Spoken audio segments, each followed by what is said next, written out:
Welcome into the Command Center podcast. I'm Logan Paulson here with Fred Smoot, who's wearing the same shirt from last episode. That's tough. Well, thank you. That's tough. And then Santana Moss, always impeccably dressed. And by the way, you look like Owen Wilson. I do. Thank you. He's like a handsome guy, right? Yeah, it's crooked I'll nose. take it. I mean, he's got a crooked nose, but Yep. us crooked nose guys got to stick together. Yeah, you know I understand that. We can't all be devilishly handsome like That's who you. you should be for Halloween. Owen Owen Wilson. Wilson. Wow. Because you've been watching Loki. Loki. That's He's on Loki right now. Yeah. All right. So, guys, Yeah. Giants this week. Yes. G-Man. Did you just start off with an F-bomb to start the show? Yeah, like he can't help himself. Hard, man. He can't help For so many years, I love it. For so many years, I've hidden this side of me, man. It just comes out every night. In this show. Yeah, And we I hate the Giants, man. We just I hate can't to be beat them, myself a little Logan. bit. It's something about Tell you how I the feel. Giants. I couldn't beat them with Strahan and OC.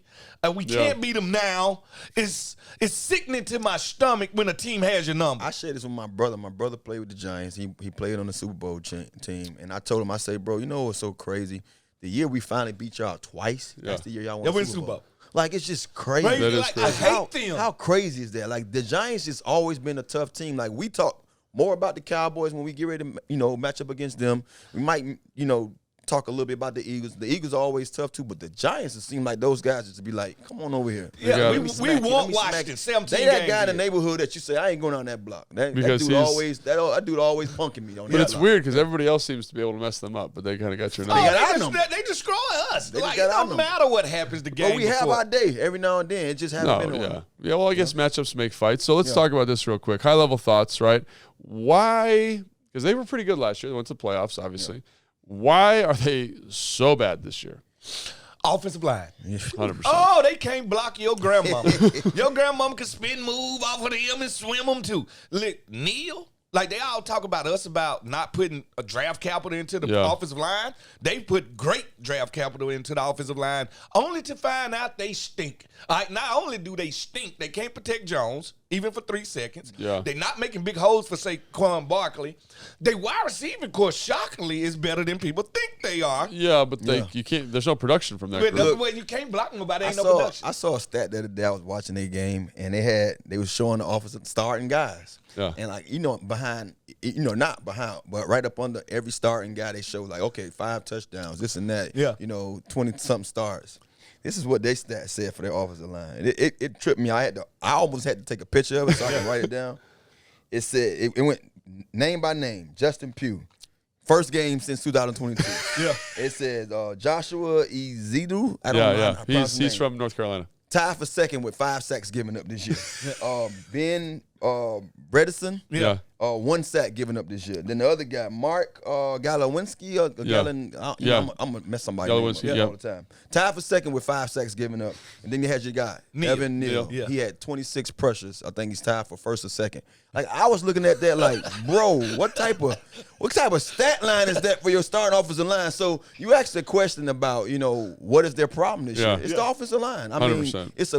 it's glaring. It's sitting there right in front of your face. Yeah, and I think also like last year, people look at them and they say, oh, they were I think 10-win team, 9-win team, something like that. They won those games by 1 or 2. But that's what I'm saying. Yeah. They were in a whole bunch of one-score games, and analytically, like that's one of the biggest statistics to regress. The Minnesota I Vikings are would the say same the way. two teams that had that stat line stink this year. Yeah. Because them games, we know. They were lucky. Yeah, They were lucky. It was all about And- inches. And then I would say this also. You got to think. Last year we saw the reemergence of Saquon Barkley. Yeah. Yeah. This year, what happened? A lot of these games that they've been losing early, He hasn't been he's rushing been them. rushing, and then the couple nights ago when he came back into the lineup, Yeah. you saw the offense move a little better Yeah. again because I think it's all about Saquon Barkley, and that's why Saquon was out there trying to get his money because he knew you wouldn't have gave this quarterback the money, but Saquon is really the guy who's really kind of run. He's the leader of that ship. He makes that boat go. So I feel like don't care what company you got. Do not pay a guy by the name of Daniel Jones. All right? That's what I'm telling you.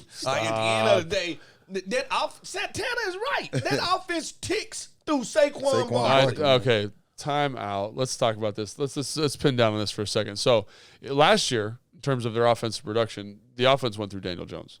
It did, but it was because Daniel Jones miraculously found ways to not scramble, lose the game. and not lose the game. Like you saw a big jump from Daniel Jones from years prior Yeah. because he was doing one thing better than everything. he was basically making the right decision. Yeah. I'm not going to throw the ball into the other team's hand, Yeah. and I'm going to run. I'm going to use my athletic ability. That year, last year, more than any year, he shows you that, man, guess what? I'm a better runner than these people give me. Yeah. So let me go out here and do this. He extended drives with his legs and made sure he didn't get the ball away. And that's why they was in games and had those chances to win those 1 or 2 or 3 point games. Yeah, they're pretty bad in every offensive statistical category except for explosive runs. They're 18th in the NFL, which isn't great. Yeah. But over half of those runs are Daniel Jones scrambles or zone reads. Yeah. So I do think that even though Saquon and some of these other guys get the headline, like to your point, Tan, I think that's a really good nuanced take there. It's when he's making good decisions, he is the offense. Because physically he's got the arm, he's got the athleticism to kind of elevate that group. He has all that. But, man, I hate to harp on beat a dead horse. Like there are games where you're watching the film and they cannot do anything. Yeah. They cannot do anything offensively because anytime they drop back to pass, anytime they're in a third and long, anything like 3rd and 6. He reminded me of back when I was with the Jets and Patrick Ramsey was a starter here with the Redskins. Took a beating. When I say it's a difference between Sam Howell getting sacked and Patrick Ramsey getting sacked. Yes. Patrick Ramsey used to drop back and boo. Here comes the boo. You ever seen that film? Here comes the boo. Here comes the boo. I mean, he was like, blah, and blah. Like he was taking those hits like, man, you don't hit my son like that no more. You know what I'm saying? You're not going to last. It's a difference. And I think that's what I saw with, Daniel Jones. He was taking so many of those hits those previous years to where he was shell shocked a lot. A lot of those games where he played and he was getting sacked, he was almost getting himself sacked because he was shell shocked. He was shell shocked from years before. So really? I look at Patrick Ramsey going through that, and I saw that in Daniel Jones, and then last year was a total different Daniel Jones. And just to double click on that for a second, like there's a difference between Sam Howell sacks in the sense that Sam Howell, like there's a pocket. There's like a pocket, and Sam. I'd say he's about getting tackled more than getting blown up. His progressions and it's and then he's like there are times where it's true sacks, there's quick wins, but there's often times where he's running into pressure, he's trying to extend. Like it's a young quarterback's issue. When you watch the Giants, to Tana's point, one of those 5 guys is giving up a quick win, like a quick win, and it's like everyone's on Daniel Jones for not being productive, but I'm kind of like, what is this man supposed to do? And like it's. If the game flow gets out of whack at all, they have to pass at all. It's like, throw it out the window. I'm sorry. Like it's one of those things where I can't do my job because other people ain't doing their job. Yeah. All right. So, but the quarterback takes the blunt of the blame for this. All right. Daniel Jones, to me, not a great quarterback, but he ain't no bad quarterback. Yeah, not a bad quarterback He at all. can make plays. He can do things with his feet. I'm just sorry. And it's not set up. And that's why I had to ask myself, who would I rather face this week? Yeah. Tyrod Taylor, Daniel Jones. Yeah. Like I'm fighting with that. Yeah. I think, and we was talking about this before you got here because you always late to work. Yeah, thank you. So Tyrod Taylor to me is a better quarterback. Yeah. And this is my opinion. Go for it. I felt like when I watched him playing the game the other night, he got the ball precisely out of his hand quick enough. He was accurate. He ran with the ball when he needed to. But he gave them opportunities after opportunity to be in that game. But I also can give a lot of credit to that's Dabo old team they was facing. Yeah, I think that's a big that factor. Team probably took on a different mantra that whole week. He knew everything about He knew everything about that team too, so they got a chance to play them differently. But when I kind of compared the film of watching a couple of games with Daniel Jones, everything's jittery at times. At times he's accurate, at times he's throwing the ball over their head. So I will say I give Tyrod Taylor might be a better athlete when it comes to just, total package. But Daniel Jones fits what they do. Yeah.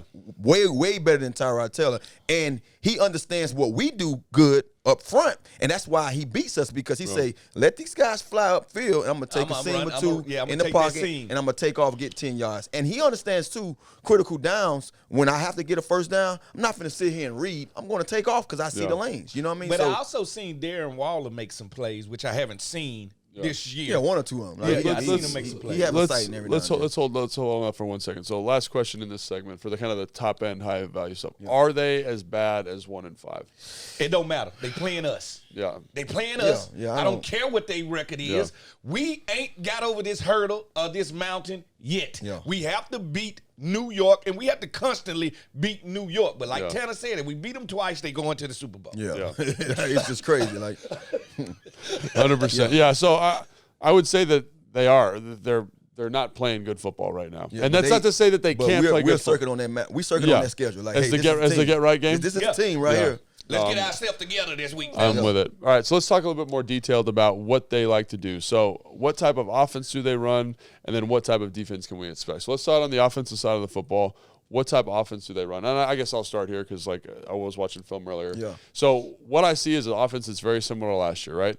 Multiple tight. They want to live in like this multiple tight end set life. They want to slow it down. They want to move the pocket right on these boots and keepers, which is what they did a great job last year. And it's not going to be the same way that Atlanta did it. They're going to have an extra blocker to block that defensive end, get them out. You are having the field, but when your protection is so bad, like there needs to be a solution. Like they can't even. They have a hard time with play action. Yeah. Like that's how bad this group is in terms of pass protection. So they have to get them out of the pocket, sprints, rolls.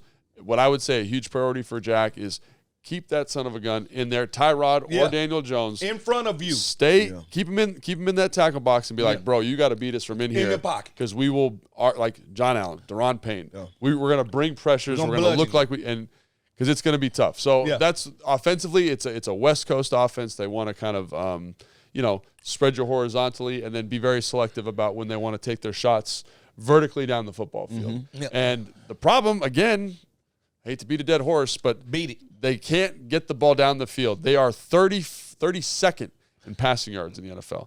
31st in explosive air yard plays. Like they have a Josh Dobbs got more yards than him. Dude, they have a hard time getting that ball down the field. Yeah. Because, I mean, obviously they have explosive guys. You mentioned Slayton. They've got Waller. They've got explosive weapons. Hyatt. And like all of their explosive plays damn near came in the Arizona game. Wow. You know what I mean? I understand. When they had that big comeback. So when you look at it, because they cannot pass protect, the offense is like stagnant. It's moving or it's within 10 yards of the line of scrimmage. And outside of that, it's rough. Yeah. And they want to run the ball, but I don't care if I'm a safety and I don't have to worry about anything deep.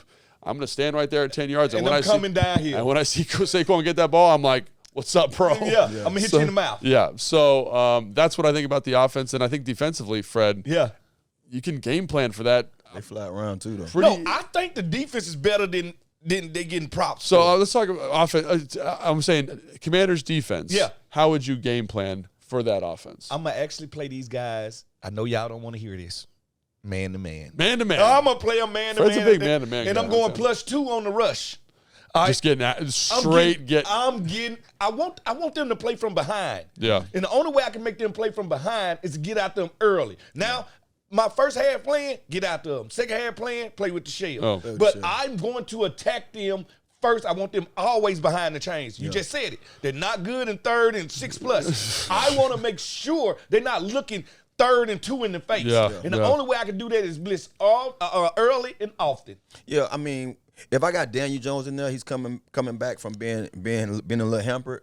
I might take that approach. But when I watch Tyrod Taylor, and he's a much better scrambler. They moved the pocket with him early in that game against Buffalo to where they had to change up what they was doing. They was trying to bring a guy here and there, and when he got outside that pocket, bing, dime, Slayton down the sideline, bing, Waller. You know what I mean? Bing, what the guy name is? Hyatt. The little Robinson. Dude, he can play. Robinson can play. I love that guy, man. He can play. Truth. So, Tyrod Taylor in there, I'm backing off of trying to bring too many people at wrong times because he was finding ways to get that ball to him. Now, with a beat up Daniel Jones, kind of getting back into the groove of things, I might get him back share shot. I want to bring a guy to him, make him think. You know what I mean? But we also know he knows us. He gonna try to run up out of there. So. And that's why I'm blitzing him. Yeah. I'm blitzing him to not give him any lanes. Cody Barton showed you, send me downhill. I'm not good at catching, but I am good at going downhill. And that was a change in play style by Cody to give him credit. But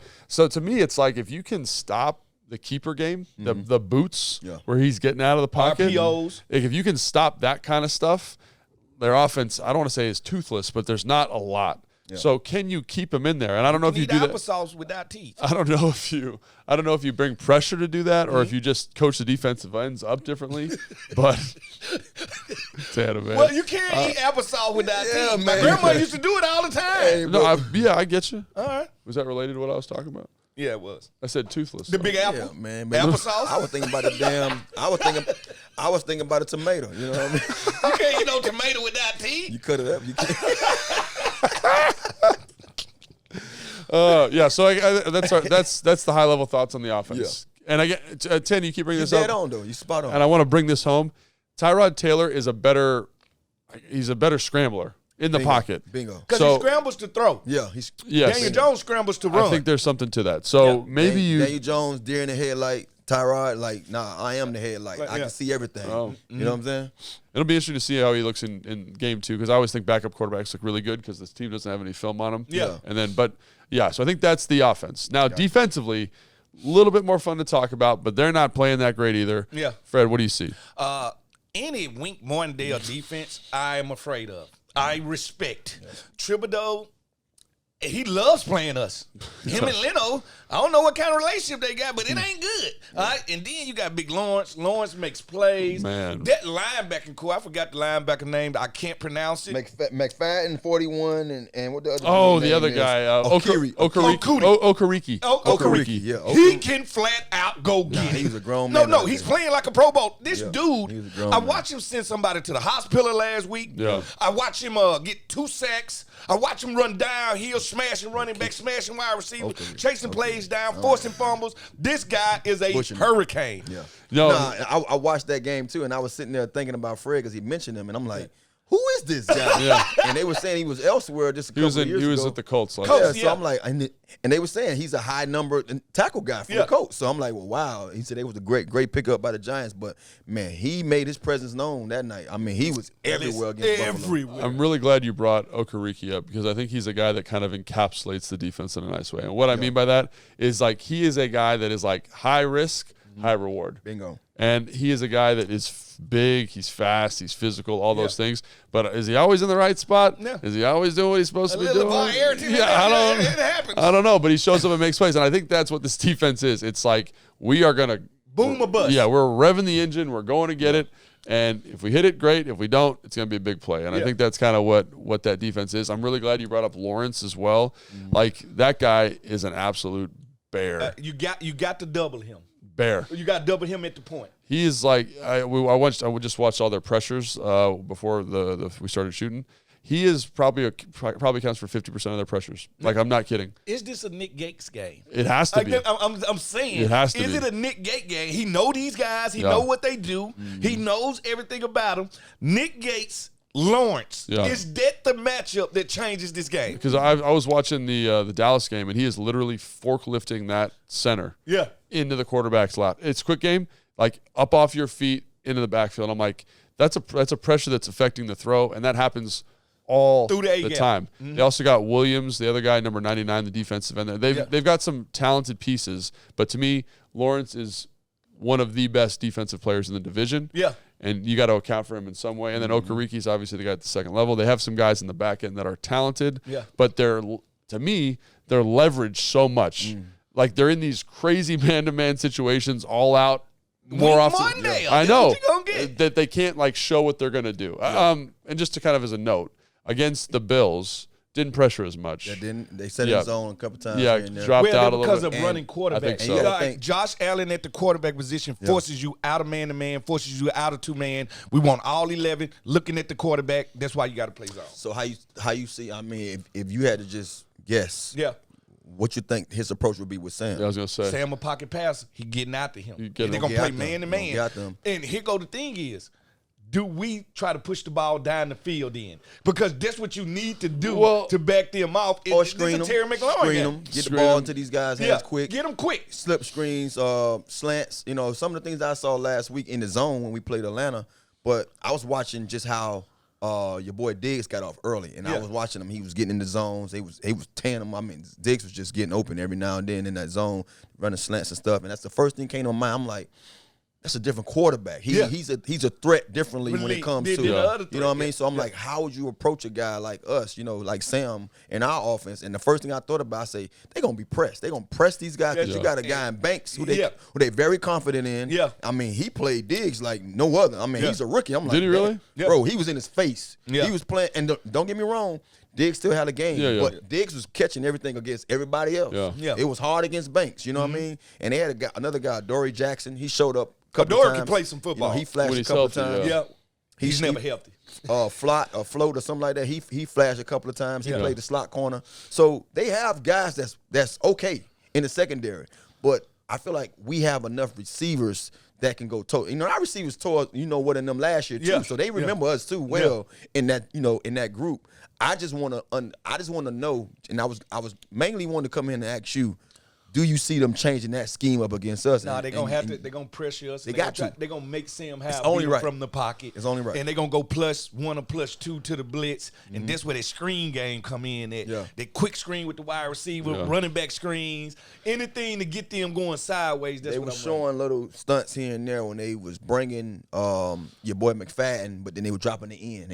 So Thibodeau. So it looked like they was bringing 5 or 6, but it was still only bringing 4 and just dropping guys. Hopefully so, you throw it hot. Yeah. Hopefully you throw it hot. This team, for whatever it's worth, has struggled with simulated pressure, Sam specifically, right? And I think this is going to be a big kind of mental lift for Sam Howell because it's like, are we getting actual pressure? Am I hot? Does the ball need to be out? Am I accelerating my process unnecessarily? That's what this Wink Martindale defense does because it's very make you think. It's varied, and like when you watch the San Francisco game, sorry Tanner, real quick, is they won that game because Brock Purdy's able to identify what's happening and get the ball out. Correct. And it's not even like not even like short stuff. It's like there was a touchdown that they threw where it's like a deep corner and he just loses ground, delivers the ball, and then that's how you get him out of that stuff. Yeah. And you can hit it, but you got to be brave and patient and So my smart. question is, the reason why trust me, I'm watching film and I'm asking the same question.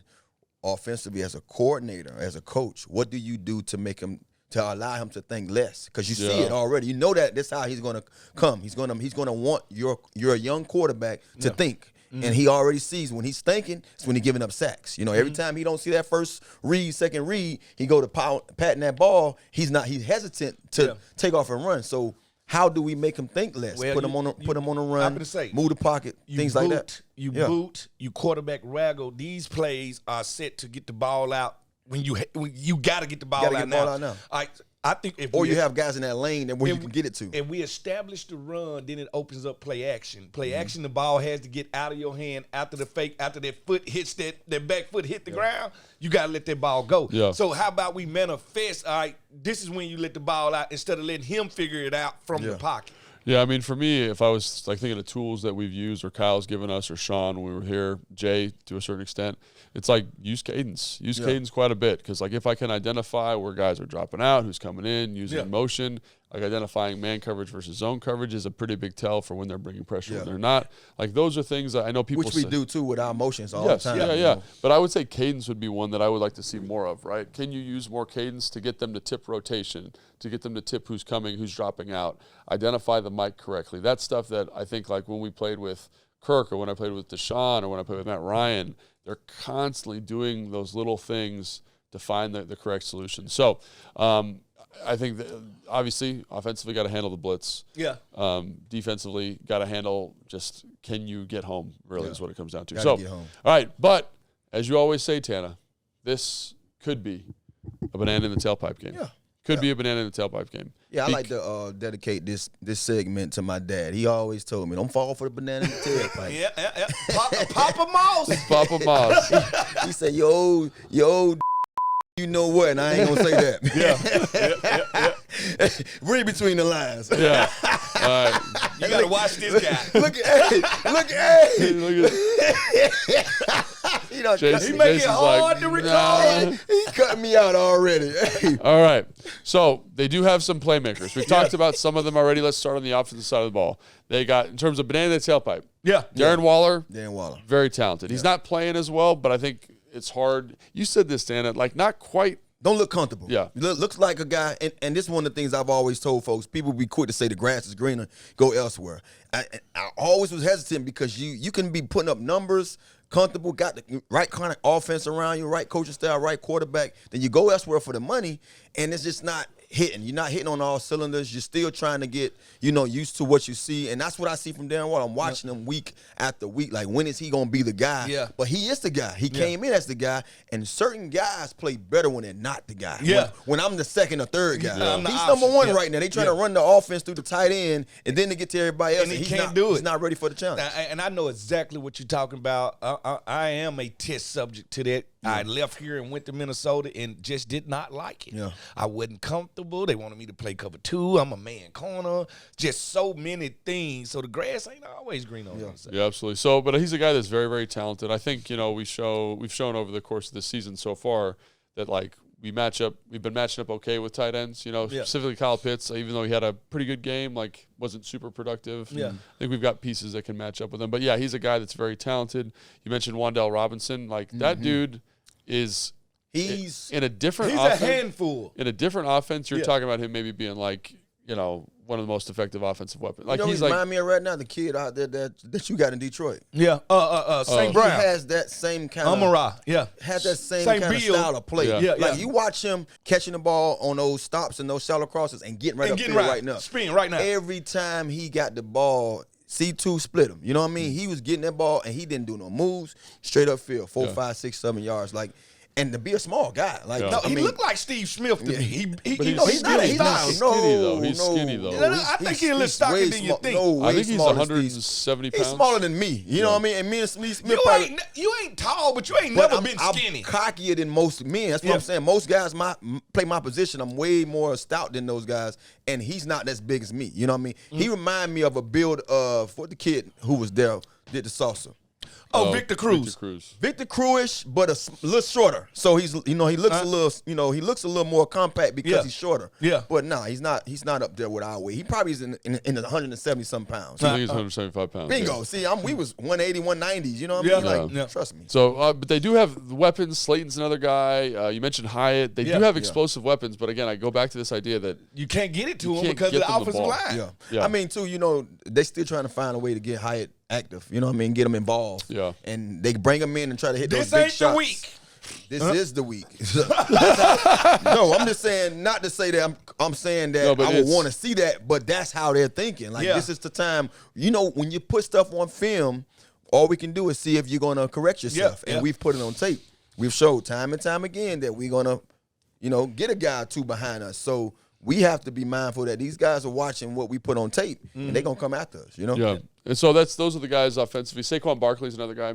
Very productive in the Bills game, but before that long run in the fourth quarter, if I remember correctly, averaging 1.2 yards a rush. So he's a talented player behind a bad offensive line. I would say it ain't him. No, it's the 5 guys in front of him. I don't think anyone's saying it's him. I saw runs that Saquon basically was stopped in the backfield and got 4 or 5 yards out of it. So it's like, don't let him feel comfortable enough that he can have one of those. Well, he always has big games against us. I think his last 200-yard games were against the Commanders. Yeah. We shut him down in that first game. The game that he's tied. He's had up and down games against us. Yes. So what is it? It says first time in Giants lost the game, Barkley had 22 or more carries despite missing half the 6th game. Okay, Barkley's 2 biggest rushing games in his career have both come versus Washington. Career high, 189 yards, week 15, 2019. I remember that one. And back week 2013 or week 13 of 2018, he rushed for 170 yards. So guys, that's what I meant. He has his 2 biggest productions came against us. But again, with a bad offensive line, you can't do anything. Tough. I'm sorry. That's why I didn't play offense. It depends on too many people for it to come right for people to ball. It's the ultimate team sport. I like to control my own destiny. And on offense, I could be the best wide receiver in the NFL, but if my offensive line ain't blocking for my quarterback, I have no chance to succeed. Yeah. No. So, man. So what I'd say then, okay, so that's them on the offensive side of the ball. Very, very talented, maybe not a true number 1 receiver, but got some pieces there. They got there. some pieces. Yeah. And, that's an interesting kind of thought experiment is when you look at early last year, they found creative ways to get Saquon the ball in space, like screens, bubbles, Adam as the wildcat guy. And, maybe they can do something like that to kind of spark the offense, open it up a little bit, create some space for Darren Waller, but they're going to have to be really creative. to get that done. I guess is the thing I'd say is like beware of the banana in the tailpipe. They have talented people. They have shown they can do it with not a great offensive line, but again, not very likely. Defensively, Kayvon Thibodeau, we mentioned Bobby Okereke, we mentioned Dexter Lawrence, very talented people, but you know, I think you got to kind of just be aware of what they're bringing. Why put a banana in the tailpipe? Why not a pumpkin? Like pumpkins are useless. So it doesn't fit in the tailpipe, I don't think. Well, cut it up and put it in there. Fred. This guy. Smooth. I love bananas. Fred's fruit. I don't think we should ruin bananas by putting them in the tailpipe. So are you worried about this defense at all, Fred? I am. But not because of the personnel, you're worried about the coordinator. I'm worried about coordinator meets personnel. I see. Like, this is what I'm worried about. Like, if they going to stay in this game with us, it's going to be because of the defense, not because of the offense. They going here telling the offense, protect the ball, and we going to try to give y'all a short field, make the play when we present it. Yeah.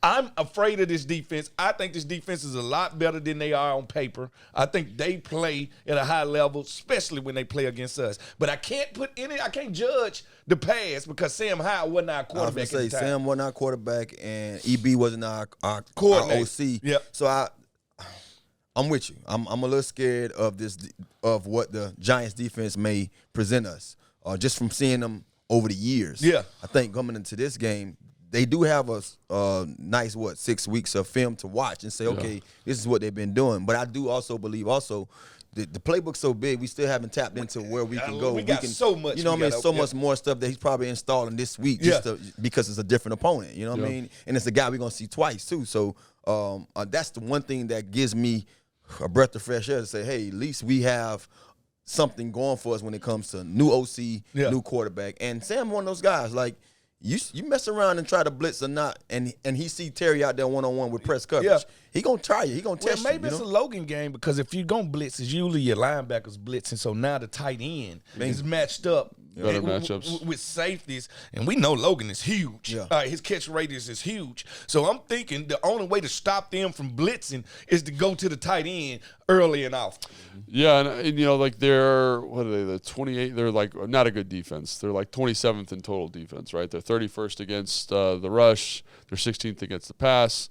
To give you some context on those numbers as fans, right? They're 31st in the league versus rushing because they've been playing from behind quite a bit, right? So like teams are going to run the ball more. Also, I think they've played some teams that are really dynamic offenses, right? Buffalo, they played Buffalo. Played Buffalo, Miami. They've played the 49ers, right? Maybe one of the best teams in football. So I do think this defense is probably better than what the numbers are on paper because they've had better competition. But again, it's to me this is the side of the football that is more scary. To your point, Fred, like it's because they've got some dynamic playmakers, got some talent, and they also it's risk reward, and he's basically gambling every time he blitzes. Yeah. And we've seen that Sam in certain situations has a hard time with the stuff that this defense recognizing presents. It. Right. Right. So that being said, all this conversation going on. Yeah. I feel like we're getting a little tired. No, I'm not. You good? I'm full of energy. Tanner, it's cold. Okay, it's cold. It's ice box. It's cold. All right. It's chilly in here, but I kind of like it. This is my temperature. I want to give me a piece of pumpkin. You don't like pumpkin. What are you talking about? Yeah. All right. So where are the Commanders' advantages in this game? Okay. So what we're going to do for this is we're going to say we're going to New York. We're excited. Mm-hmm. New York lights, Broadway lights. Yeah. What name of what player would you like to see up there in those lights as the guy that takes over the game or has the biggest advantage in this game? I say Deron Payne. Okay. Why? Deron Payne, he's been a disruptor all year long. It don't matter who you have. And when you're facing against a team when two of your guards are giving up 5 sacks apiece and they're tied for first and second in the league, this is a game where you might see a Deron Payne or a Jonathan Allen, our interior, really have a chance to really, make some noise. This is one of those games when you have a guy like whether it's Daniel Jones or Tyrod Taylor, I want to see that pocket collapse, but I want to see the inside. I want to see these guys make it hard for the quarterback to step up because now if he's trying to get outside, you got those guys who can run, those guys with the long arms that can, grab him and hold him down. So Deron Payne, this is one of those games that I want to see him in the lights. Yeah, Big Payne Day. Yeah, he'll be going up against Marcus McKeith, who's a second-year player out of Carolina. He was undrafted, big guy, physical guy, but again, like just the experience, the explosiveness of Payne, giving it up. He should be getting after that. Okay. And he's also the backup. I see Johan Dotson. Yes, I see Dotson. We all waiting on that game from him. We all waiting on that game. I think this is that game for him. Yeah. Okay. I think Back home from Jersey. Oh, is he? I didn't know Yeah, that. From Jersey. so I just think it's that game for him, and not just catching balls. I'm talking about yak yards. I'm talking about targets. Yeah. I think Coach Bieniemy is gonna say, you know what? Let me target him get him 10 back. times. I got to get his confidence going. I got to get him going. Yeah. And if they're gonna blitz a lot, that means there's gonna be a lot of one-on-ones out there. Yeah. I think with his route running skills, he ain't the one you want to see in one-on-one. Yeah. I think he wins that battle. Yep, it looks like he's been, watching film in a little bit of a funk. Hopefully, this is a good opportunity for him to get out of that. You mentioned the route running; he's had productive games up there in the past. Last year, I think the second game. He did the spin move. Yeah. I think it's his game. Yeah, I hope so, man, because it'd be great if he could kind of come to life. Well, imagine what that would do for this offense. Big time. Would be great. And for me, I'm going to go someone who doesn't get their name in the lights very often, and that's Nick Gates. And it's only because of the matchup with Dexter Lawrence. Yeah. Like, he is the most disruptive. Thank you for stealing my idea. But you didn't take it, though. I said Nick Gates versus Lawrence But you at the could beginning of the podcast. You could have said that now. All right. For this Nick Gates versus Lawrence. Okay, so I'll pick a different one, Fred, though. Yeah, but Nick Gates versus Lawrence, because I think he's the most disruptive weapon on the defense, right? And you got to manage that. And so Nick Gates is going to line up, head up with him a lot. He's obviously going to get help from Sam Cosmi, Sadiq Charles. They're all going to have to work together to get that done. But I think if you can keep him quiet, that defense becomes a little bit more neutered. That's better for us. But because I stole Fred's, I'm going to go in a different direction, and that's Sam Howell. Because it's really Sam Howell versus Wink Martindale. And if Sam has a good game, and we're getting his name up in the marquee, it's because he's identified pressures well. He's gotten the ball out of his hands quickly. He's not taking a lot of sacks. And again, that starts in the week. That starts on Wednesday with the first practice. That starts with EB getting him ready. All those things definitely kind of compile to make that done. So it's a team effort for sure. But if his name's up there, we're probably winning this football game. Yep. You're right about that. I agree with you. All right, so now it's time for everyone's favorite part of the show. What is that? Well, if you had to guess, what do you think it is? Don't look at the outline. Fred Smoot live. I mean, that's the whole show, though. All right. I mean, talk about a guy who's just full of himself. Somebody got to be. It's game predictions. Game predictions. So. And you picked against the team like 3 times this year. I think only once, actually. I did twice. I'm going to be real. I did twice. So, Tana, game score. Yeah. And we're doing this on Wednesday, guys, so sometimes we're a little bit off in terms of feel. We got a better eager. feel. Yeah, a little over-eager, right? Yeah. So, Tana, what you got? I just feel like somewhere around in 24-17. I'm not going to stamp who's the winner out of that. What? I didn't do it last I week. know you didn't, and it's a good luck. So I'm going to leave it up there like that. I mean, it worked. So, no, honestly, the reason why I say that, because like I said before, we all a company, man. Yeah. We could sit here and say, Commanders win every week. This is a team that we've had problems with. 100%. So these guys have to show. It's another week they have to go out there and show me who you are, and beat their chest a little bit and show me that they really who they say they are. You know what I mean? I feel like we're capable of beating anybody. I'm gonna always ride with us. Yeah. Just know that my heart is always gonna bleed what they bleed. Yeah. But I ain't from Missouri, but they got to show me. I'm so glad you brought that up, because one of the things about this team, it's been since I've covered the team, is they tend to be a little up and down depending on the opponent. Can they be up for a team that they are better than? Yeah. Can they play better than to their standard? Correct. Yeah. As opposed to kind of this ebb and flow, this dipping up and down. Can they approach this week with the same focus they had last week? Yeah. And I think if they can, they should win this game. Mm-hmm. They're a more talented roster top to bottom, right? Yeah. Are the Giants an NFL football team? Is this going to be a tough game? 100%. Do we have tough matchups with them? 100%. But top to bottom, we're better. We should win. Yeah. If we're prepped and ready to go appropriately. Yeah. So what's your my score is I like your score a lot, Tana, but I don't want to steal your score. So I'm going to say you steal all the time. I'm going to say 23 to 14. I think is what I'm going to say. I think this defense is going to. Different than Tana's at all. It's right? different. Price is right. You go a little under, right? Yeah, a little under. I like to score. I didn't want to take it exactly, so I think it's going to be a 2-score game. Feeling the energy in the building this week, it don't feel like the players are patting themselves on the back from the Atlanta win. I enjoyed that. I like that. I enjoyed that, and it's like they got their focus here of this the team that stopped us from going to the playoffs last year.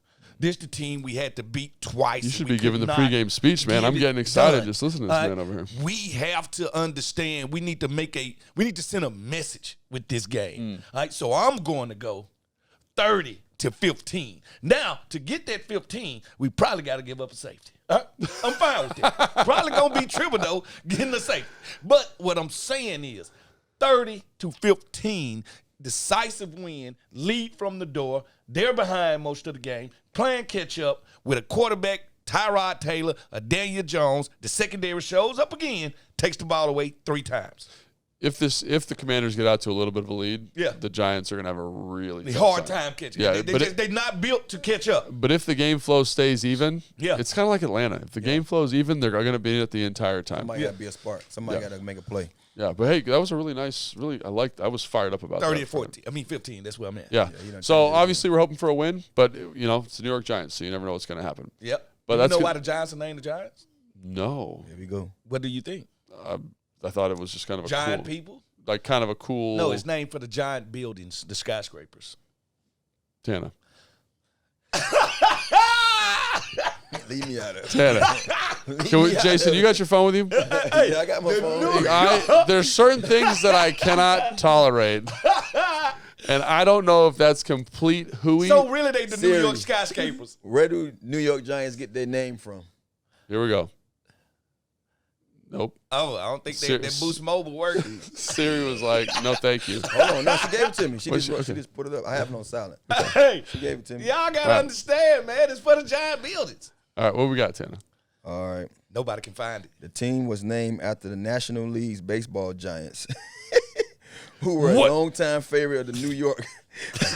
At the time, baseball was the king professional sport, so owner Tim Mara wanted the same name recognition in hopes that fans would support both clubs. Drop the mic. Oh, that's a wrap. That's a wrap. If you like this show, make sure you like and subscribe. Fred, you're such a liar. Giant buildings.